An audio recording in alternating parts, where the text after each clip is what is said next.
sea, y se acercaron y le dispararon. Tengan la certeza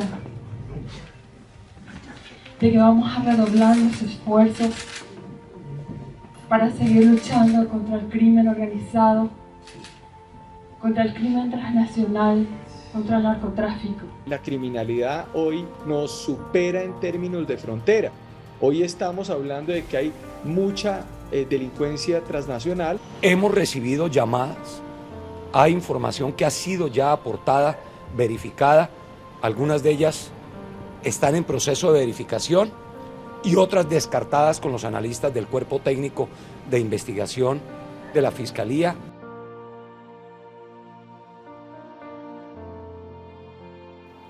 ¿Qué tal, amigos y amigas? Lucio Torres, periodista de análisis. Bienvenidos, bienvenidas a este análisis aquí en voxpopuli.digital. Desde Cartagena de Indias, patrimonio histórico de la humanidad, norte de Colombia, voxpopuli.digital. Tema: el caso de la muerte del fiscal Pecci. Nuevas evidencias que podrían indicar que el sicario es de nacionalidad venezolana.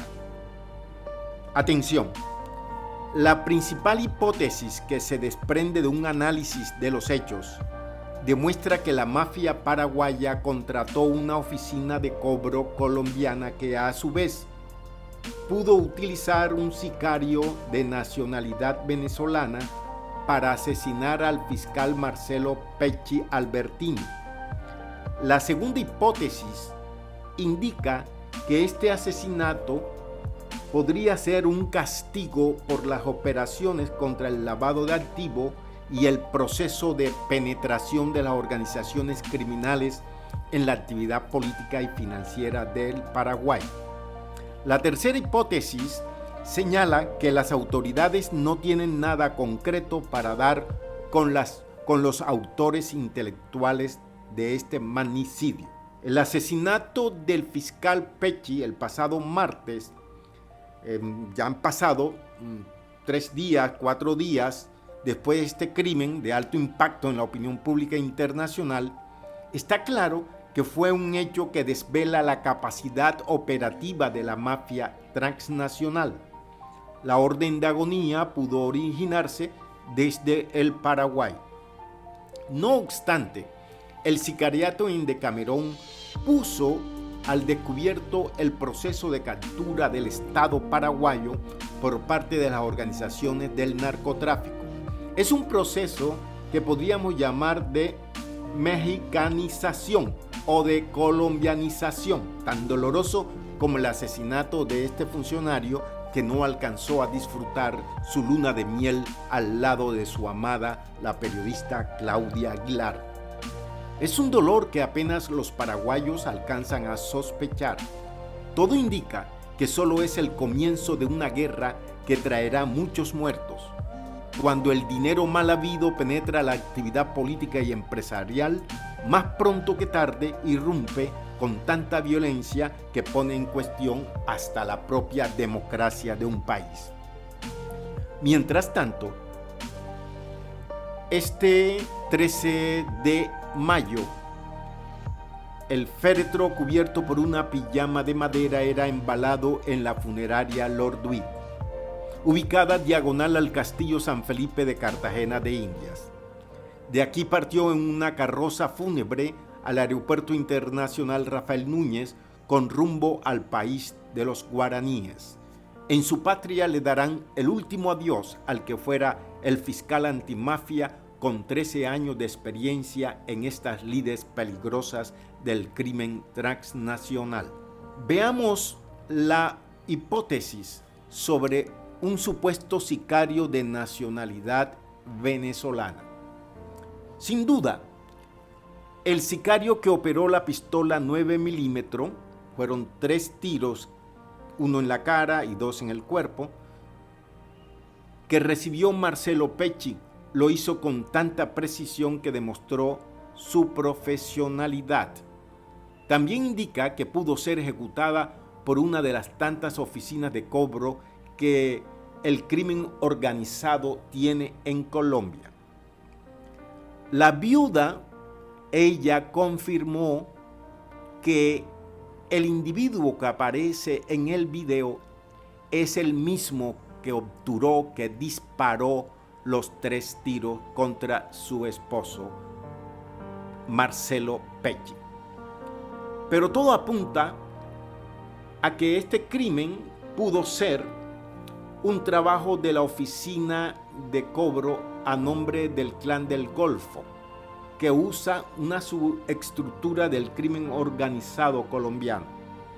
Por ejemplo, en Cartagena entendemos que algunas subestructuras están usando sicarios venezolanos, que muchos de ellos viven en la zona donde se produjo el asesinato, sobre todo en la zona de la bahía de Cartagena.